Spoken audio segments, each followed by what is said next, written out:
Rul, akhir-akhir ini aku sering lihat berita tentang perusahaan gagal berkembang.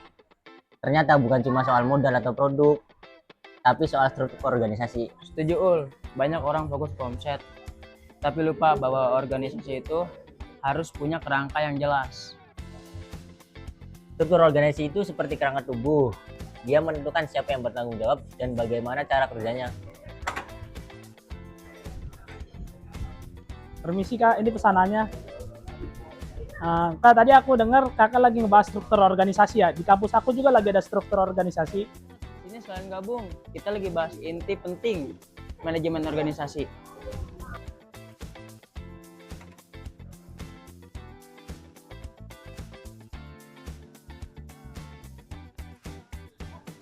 Betul, kalau organisasinya hancur, pekerjaannya jadi numpang tindih. Jadi orang bingung harus bilang ke siapa. Makanya ada yang namanya struktur fungsional. Ada lini dan staf, sampai matriks.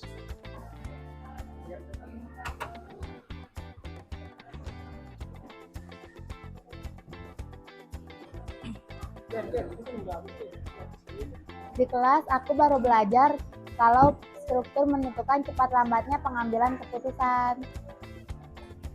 Ya makin jelas struktur, makin efisien organisasi berjalan. Sekarang bahas desain organisasi. Ini lebih dalam dari struktur. Desain organisasi melihat bagaimana organisasi dibentuk berdasarkan kebutuhan dan kondisi. Misalkan ukuran perusahaan ya, terus teknologi perusahaan serta lingkungan persaingan. Ya, desain organisasi memastikan perusahaan fleksibel, tidak kaku, dan bisa menyesuaikan diri.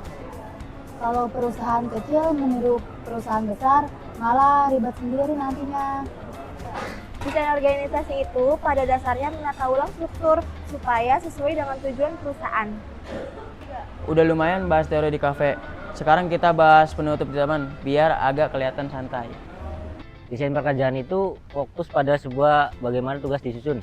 Tujuannya supaya pekerja efektif dan termotivasi. Kayak job description kan, biar tugasnya jelas. Dan juga job spesialis, pembagian tugas sesuai kemampuan orangnya. Kalau desain pekerjaan bagus, karyawan lebih mudah memahami tanggung jawabnya. Hasil kerja lebih terarah. Kesimpulannya, struktur organisasi itu kerangka, desain organisasi itu bagaimana caranya kerangka itu ditata, desain pekerjaan adalah bagaimana cara peran itu dibentuk. Kalau tiga hal ini serasi, organisasi bakal berjalan lancar dan berkembang. Setuju, semua itu saling melengkapi.